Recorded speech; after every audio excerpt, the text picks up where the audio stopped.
Boa tarde a todos. Eu estou aqui mais uma vez para fazer uma breve apresentação dos dois últimos seminários que nós desenvolvemos nesse semestre. Os dois ensaios que nós vamos apresentar hoje, discutir, eles têm um diálogo bastante forte entre si, né? Os dois autores são filósofos e escritores, né? Eles não são só escritor ou só filósofo, mas eles estão nesse lugar de limiar, né?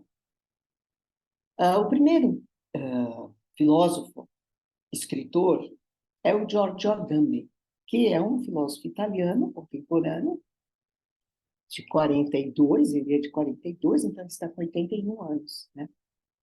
E a obra do Agamben, que nós estudamos Agamben aqui já há pelo menos uns 12 anos. Mas há outros programas que o estudam há muito mais tempo, como o programa em Santa Catarina, né?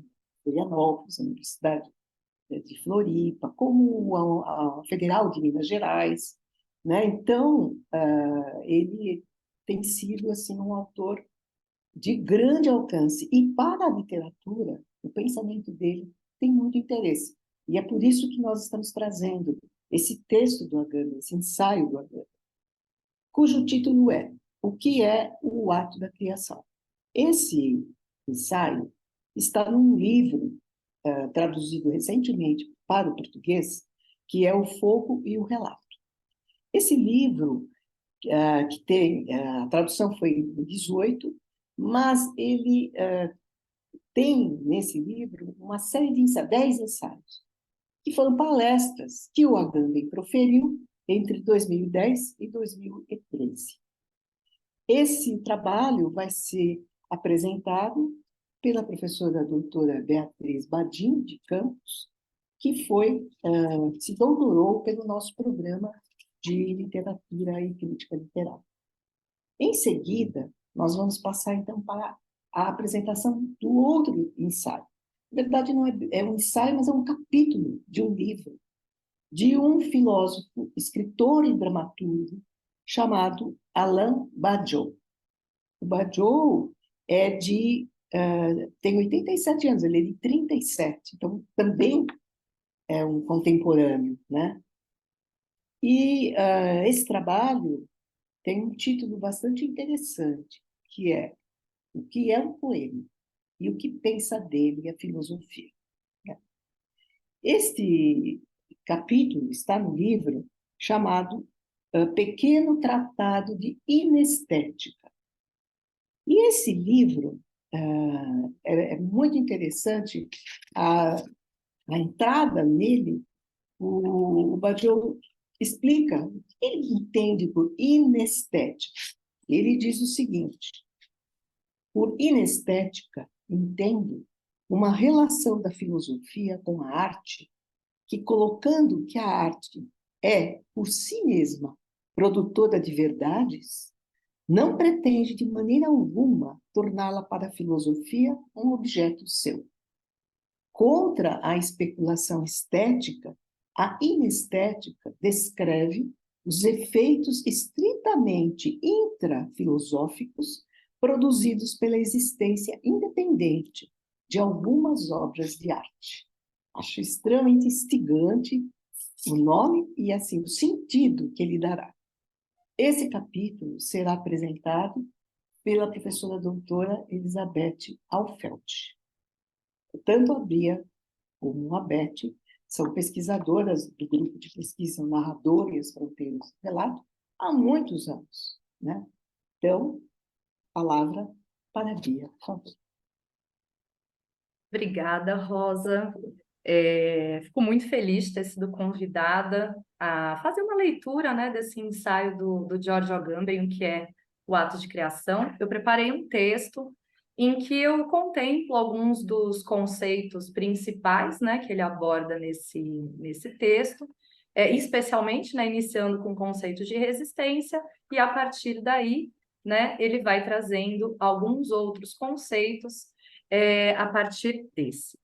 Bem, iniciando o meu texto, Então, no ensaio, o que é o ato de criação, o George Agamben nos coloca em um entrelugar a respeito do que permanece não dito na ideia deleuziana do ato de criação como um ato de resistência. Então, esse é o ponto de partida dele. Em sua conferência intitulada O que é o ato de criação, de 1987, Deleuze investiga este ato de resistência do ato criativo partindo do princípio de que só a obra de arte resiste à morte, e isso se transformou uma máxima, né, quase dele. Mas também ao paradigma da informação. Cito, por meio do qual o poder é exercido naquelas que o filósofo, né, chama de sociedade de controle. Bem, então esse é o ponto de partida do texto de Agamben e que nós devemos questionar, né? O que Gilles Deleuze entende, então, por ato de resistência quando investiga os atos de criação? Então, acho que essa é um questionamento primeiro, assim, do texto do Agamben.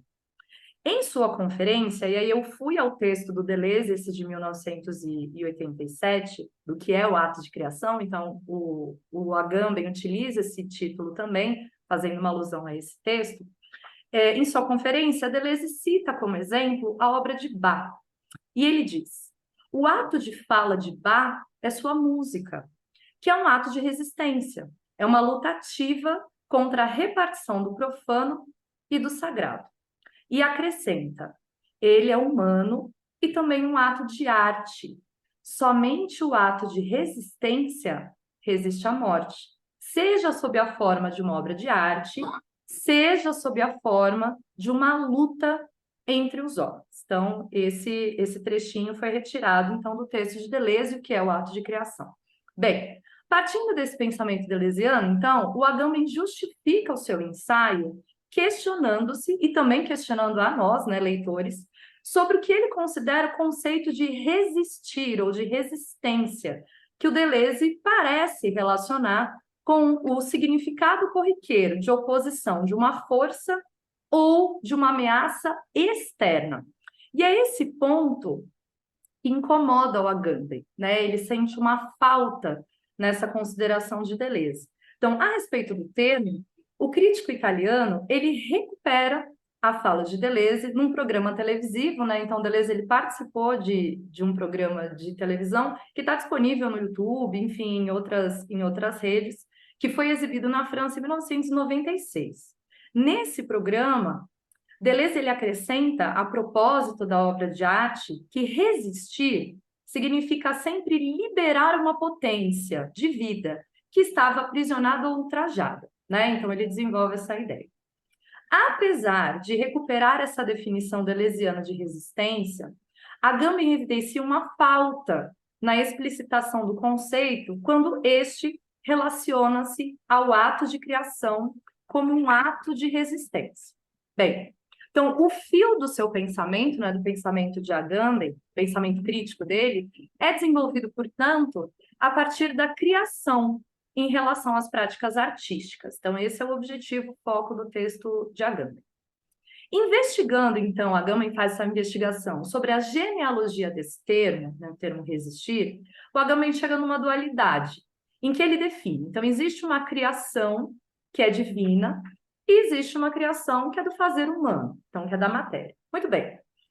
Esse paradigma, ele coloca em tensão a comparação entre um ato humano, e daí ele até cita, né, a ação do arquiteto, por exemplo, e o de Deus.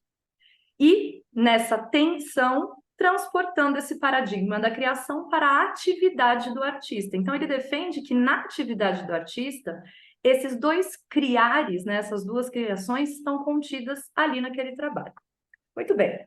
Sendo assim, o termo criação, quando relacionado às artes, é preferencialmente ato poético, né, que está ligado ao sentido de produzir, que é o poem, né? Para Agamben, não é suficiente entender a resistência como oposição de uma força externa ao ato criador, mas sim interna a ele, ao seu próprio ato de criar. Entendendo, então, que Deleuze defende que o ato de criação tem uma relação com uma liberação de potência. A partir disso, então, por isso, em um outro ensaio, e aí eu faço uma relação com outro ensaio do Agamben, que está no livro Instâncias, de 2012, ele considera que o ato de criação não é, na realidade, um processo que caminha da potência para o ato, para nele se esgotar, mas contém no seu centro um ato de descriação, e aí está contida a vida da obra, né? No qual o que foi e o que não foi acabam restituídos à sua unidade originária, e aí ele cita, né, na mente de Deus, então, nessa atmosfera de criação contida no trabalho artístico. E o que podia ser e foi se dissipa no que podia ser e não foi, né? Então, aí ele amplia esse conceito de resistência que Deleuze implicava numa relação mais externa com a obra de arte, né?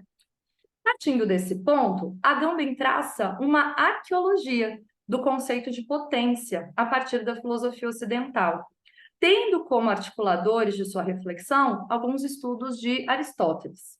Então, a partir de Aristóteles, que opõe a potência ao ato, é por meio dessa relação de tensão que explica o que chamamos de atos de criação, para que eles constituam o exercício das artes, que seria, né, da tecnai dentro dos estudos de Aristóteles. Então, no livro 9 da Metafísica e no livro 2 do De Anima, Aristóteles pondera que a potência não é uma potência genérica, isto é, não é aquela relativa à possibilidade, por exemplo, de uma criança vir a ser algo no futuro, se ela quiser ser arquiteta, se ela quiser ser médica. Não é sobre essa potência. A potência que Aristóteles se refere é a essência, a essa potência de exis, ou seja, derivado de eco, que é o ter o hábito, né? Ou seja, a posse de uma capacidade ou de uma habilidade. Então, a partir desse ponto, o Agamben ele vai desenvolvendo o seu pensamento crítico e filosófico sobre essa ideia de potência, que está contida na resistência do ato de criação. Assim, segundo Aristóteles, quem possui uma potência pode colocá-la em ato ou não. E eu acho esse ponto do ensaio do Agamben um ponto-chave para que a gente entenda de fato o que ele considera por potência, e mais à frente, né, a gente vai ver como que ele vai articulando essa reflexão sobre a resistência. Bem, a potência de Exis, então, ela não é definida pela possibilidade de seu exercício, mas sim pela possibilidade do seu não exercício, por sua negatividade, que é um conceito que o Agamben vai trabalhar em diversos outros ensaios, então permeia a obra dele de uma forma bastante ampla, né? A potência, portanto, nesta perspectiva, é a suspensão do ato. Mas aí a gente também tem que tomar um pouco de cuidado, né? Porque senão tudo se torna suspensão, então nada passa ato, então o que é ato, o que é potência, e a gente cai aí numa problemática, num questionamento. Então, por isso, ele aclara, né? O que está em questão é o modo de ser da potência. Então, há uma forma, uma presença naquilo que não está em ato. Então, o que não está em ato constitui não um vazio, algo que está suspenso e não existe, mas ele constitui uma presença, né? E essa presença é uma presença privativa da potência, né? Não quer dizer que ela não pode acontecer, mas quer dizer que por alguma questão ela escolhe não ser passada a ato.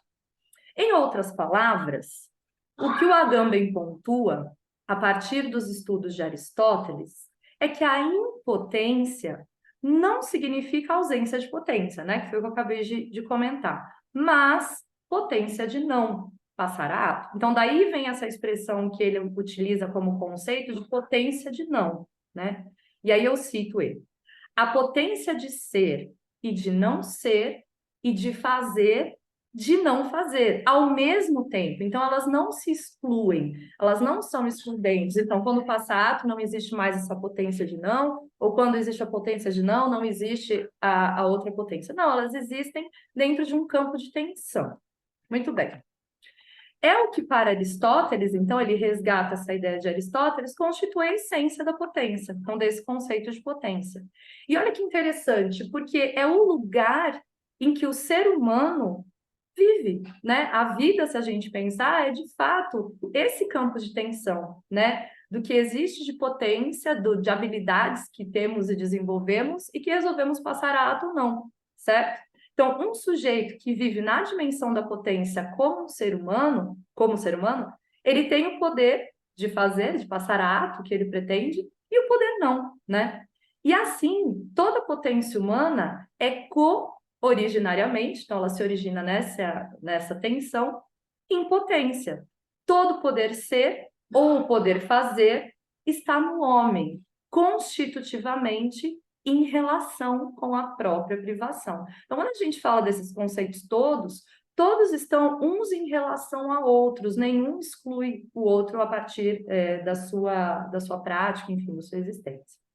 Enfim, pensando então no ato de criação, que constitui em seu centro um ato de descriação, este não pode ser compreendido como a transposição da potência ao ato, pois um artista não é a figura que, possuindo uma potência de criar, em certo momento, decide passar a ato e realizar uma obra de arte.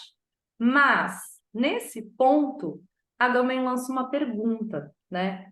Que é aquela pergunta capciosa. Se toda potência é constitutivamente impotência, potência de não, como poderá advir a passagem ao ato? Porque a gente não pode deixar de entender que uma obra de arte é uma passagem para um ato, né? E acrescenta: uma vez que o ato da potência de tocar piano, por exemplo, para o pianista, é a execução de uma peça de piano, o que acontece com a potência de não tocar no momento em que ele começa a tocar? Porque ela continua a existir. Não é porque ele passou a ato, né, o pianista passou a tocar o piano, que a potência de não desapareceu, né? Como realiza uma potência de não tocar? Então, como que isso acontece? Bom, então Agamben amplia a relação que Deleuze estabelece entre criação e resistência, justificando etimologicamente o termo resistir. Então, ele vai buscar na etimologia da palavra essa justificativa. Do latim sisto, né? Então, resistir significa deter, manter parado, ou então deter-se, né? A coisa em si própria. Ou seja, esse poder que detém a potência em seu movimento ao ato é a própria potência de não, ou a impotência, né? Conclui-se assim que a potência é como se fosse um ser ambíguo, né? Pode tanto a coisa em si quanto o seu contrário, que contém dentro de si uma resistência íntima e irredutível. E aí é nesse ponto que ele contrapõe o pensamento de Deleuze, que falava muito a respeito do cinema, né, do contexto de produção cinematográfico, né, então que havia uns contextos que faziam com que algumas obras resistissem a ele, então a essa força externa, por exemplo, e Agamben fala que não, essa potência ela é muito mais consistente e muito mais da parte da existência e da natureza da obra de arte. Bem, nessa perspectiva, o homem, ele não tem domínio, então, sobre a potência. E a figura do poeta, ela se revela como aquele que está à mercê de sua própria impotência. Ora, se nós pensarmos que toda potência é ao mesmo tempo potência de ser e de não ser, a passagem dessa potência para ato só pode acontecer pela via da potência de não. Por quê? Né? Por isso, não é possível considerar que a criação seja apenas potência de passar a ato, né? Porque senão ela agiria apenas no campo da execução e haveria então um esvaziamento da potência de não que está contida nela. Por isso, aí eu cito Agamben, a conservação da potência no ato é uma salvação da imperfeição na forma perfeita, né? Então, o que é necessário em uma obra de arte é o que poderia ser diferente, né? Isso é o que ele chama, né, de contingência. Ou, como o Walter Benjamin, né, cita, mas eu não vou me aprofundar nesse conceito, é o inexpressivo. Então, Agamben, ele relembra, né, uma imagem do verso, né, de Dante Alighieri, que diz: o artista, a quem no hábito d'arte treme a mão. Então, essa imperfeição sobre a qual ele fala, que a obra de arte conserva, e é nela que está contida a sua potência de não, ele rememora, né, ele cria, traz à luz essa imagem dos versos de Dante. Bem, o que Dante Alighieri, então, propõe com esses versos, o que ele quis dizer com essa mão que treme, por exemplo, E como seu pensamento está relacionado ao ato de criação e a esse tremor da mão? Bem, se nós pensarmos que se habituar à arte é criar, né, um estilo, por exemplo, ter domínio dos meios, perceberemos que tudo está na obra, mas ao mesmo tempo não está. O estilo, ele é um gesto do artista, e esse conceito está em outros ensaios, né, do Agamben. Se produz a partir desse tremor da mão, dessa imperfeição. Ou seja, é uma hesitação íntima que transborda em estilo, ou seja, está na obra. Mas ao mesmo tempo não está, porque não é ela que vai estar ali no primeiro plano, mas é ela que, dentro das camadas da base fundante do texto ou da obra de arte, seja ela qual for, se manifesta. Nesse ponto, as palavras são pronunciadas de forma imperfeita. As cores esmaecem, por exemplo, a matéria se dissolve. O estilo se apropria e se desapropria de uma maneira particular do artista. Isso é o que a gente pode relacionar também com o que o Foucault chama de assinatura autoral. Então, assinar uma obra de arte não é simplesmente você colocar sua assinatura na capa de um livro ou numa tela, mas quais marcas, qual assinatura de estilo, de escolha está ali que vai ser lida pelos outros, né? Enfim, o filósofo italiano, então, Agamben, retoma uma ideia discutida por Simondon, né, filósofo francês, para pontuar que o ato de criação estabelece-se por uma dialética entre o pessoal, então o individual, então suas escolhas, e o impessoal.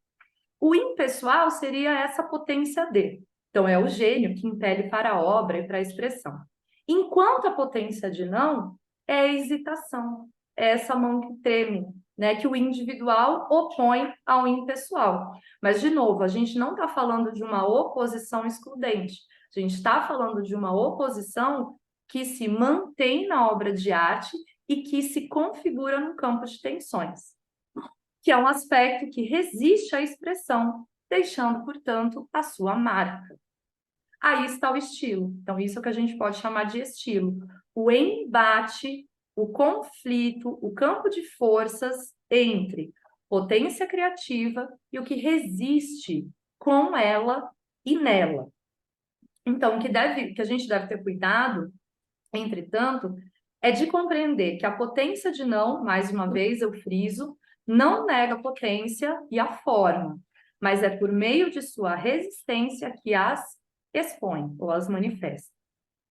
Agamben, então, cita alguns exemplos, então, para que essa ideia fique clara. Eu selecionei dois que eu acho mais emblemáticos e talvez de conhecimento, né, da maior parte das pessoas. O primeiro deles, ele relembra alguns personagens de Kafka, né? E essa imagem da criação que esses personagens, por meio dos seus desenvolvimentos nas obras, se manifesta. Então, por exemplo, existe em um dos seus contos o Grande Nadador, né, que é do conto homônimo dele, que revela na frente de todo mundo, depois de um campeonato, então na frente da plateia, que ele não sabe nadar, né? Ao mesmo tempo que existe a personagem Josefine, ou Josefina, né, na tradução, que não sabe cantar, mas é num assobio que também não sabe produzir direito que ela encontra a sua expressão. Então, esses são exemplos de como essa impotência do ato criador, através, né, de ambas as personagens, e sua impotência de nadar e de cantar, se presentificam no texto, se presentificam na linguagem. Então, o esquema que Agamben cria, potência-ato, é desativado por meio da inoperosidade da potência de não. Exemplo, Josefine, ao não saber assobiar e mesmo assim fazê-lo, liberta-se das amarras da vida cotidiana, né, que impelem ela a fazer, a passar a ato uma série de coisas. E se coloca em contato com a sua verdadeira essência, porque dentro dela existem essas duas potências, a potência de e a potência de não. É colocada em suspensão a passagem da potência em ato, nesse caso de Josefine, tornando, aí cito Agamben, a potência inoperante e a exibindo como tal, exibindo como inoperante.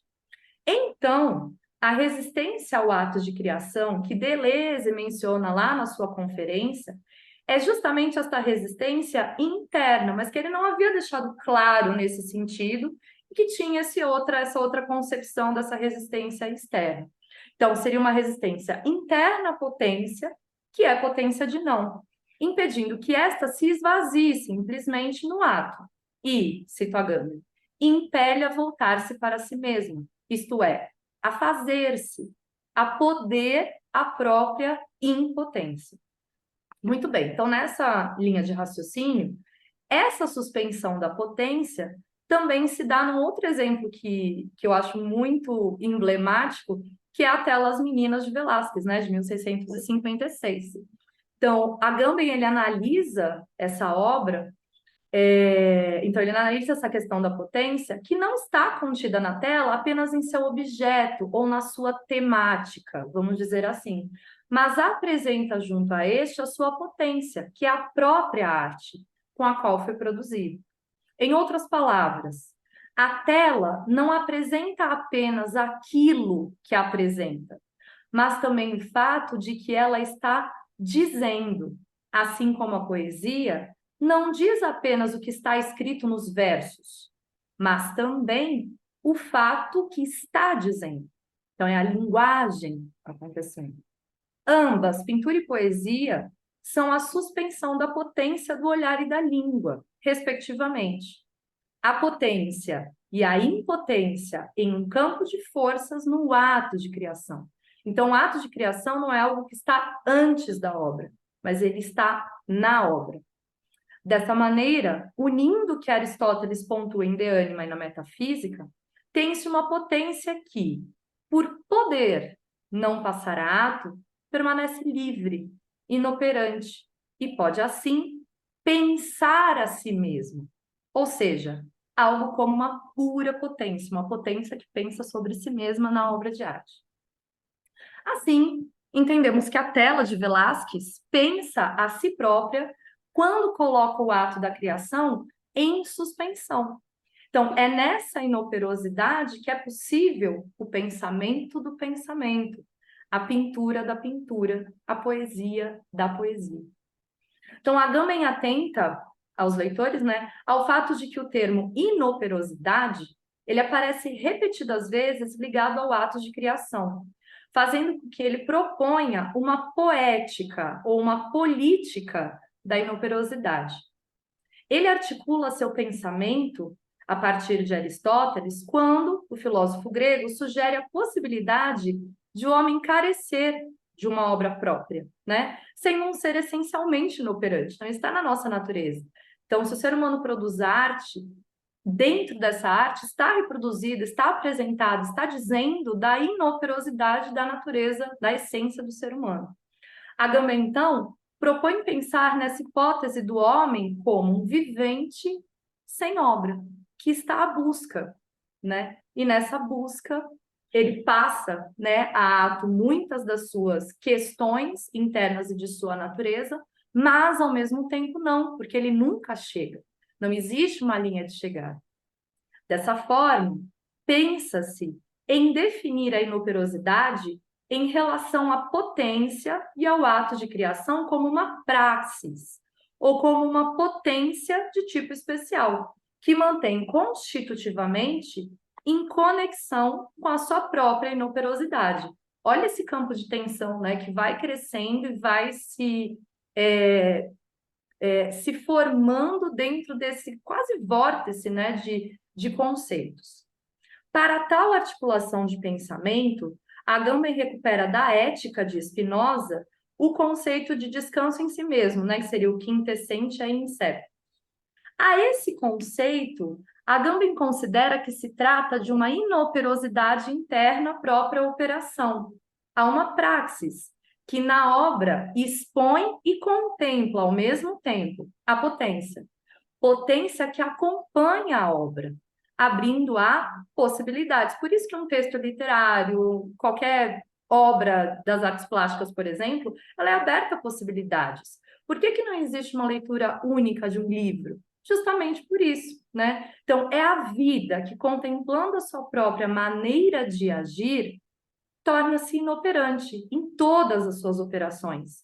Ela vive somente a sua vivibilidade.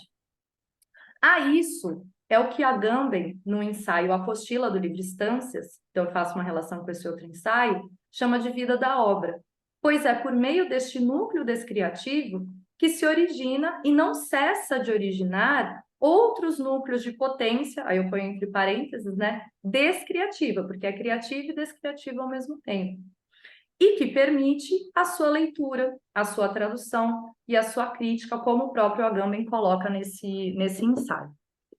Nesse ponto, Agamben, então, enfatiza a necessidade de clarificar o que entende por poética da inoperosidade. Encontra na poesia o seu próprio modelo e uma chance aí de tentar, não responder, mas tentar trazer uma reflexão a respeito desse conceito de poética da inoperosidade. Por que a poesia? A poesia é, a seu ver, uma operação da linguagem, aí cito, que desativa e torna inoperantes funções comunicativas e informativas desta, abrindo-a para um possível novo uso. Então, é essa a diferença de eu estar usando a nossa língua aqui para fazer essa comunicação, para fazer essa leitura e escrever um poema, né? Então, segundo Spinoza, então, de onde ele vai para refletir sobre essa questão, por desativar essas funções utilitárias, a língua repousa em si mesma. Então, ela tem um descanso contemplativo nela mesma. Contempla a sua potência de dizer. Assim, Agamben sugere, e aí eu cito, que a comédia, os cantos ou a semente do pranto são a contemplação da língua italiana. Então, são obras, né, italianas. O sexteto de Arnaud Daniel, a contemplação da língua provençal. E ele vai citando uma série de outros. Agamben, nesse sentido, resgatando o conceito de resistir, em analogia ao que Spinoza definiu como desejo de perseverar no próprio ser, entende-se que cada coisa deseja perseverar em si própria e se esforça para isso. Mas, ao mesmo tempo, resiste a esse desejo, né? Porque se ela se esforça para isso e atingisse isso, a gente teria de novo um esvaziamento dessa potência de não, dessa inoperosidade, tornando então inoperante, mesmo que por um espaço de tempo breve. Atinge-se a resistência interna ao desejo, uma inoperosidade interna à operação, que é o elemento decisivo da arte. E aí é interessante quando ele fala desse elemento decisivo da arte, porque esse elemento decisivo, que é sugerido por Agamben, ele é como sendo o que ele fala no ensaio que dá título a esse livro, né, O Fogo e o Relato, como fogo que o homem perdeu, né? Ele sabe que não vai recuperá-lo, porém segue em busca desse fogo, desse desejo de dizer como de si próprio. Então, no ensaio que dá título ao livro, O Fogo e o Relato, Agamben, retomando uma anedota da mística judaica, relembra a imagem. Já não sabemos acender o fogo, não somos mais capazes de declarar as preces, nem conhecemos o local do bosque, mas podemos narrar a história de tudo isso.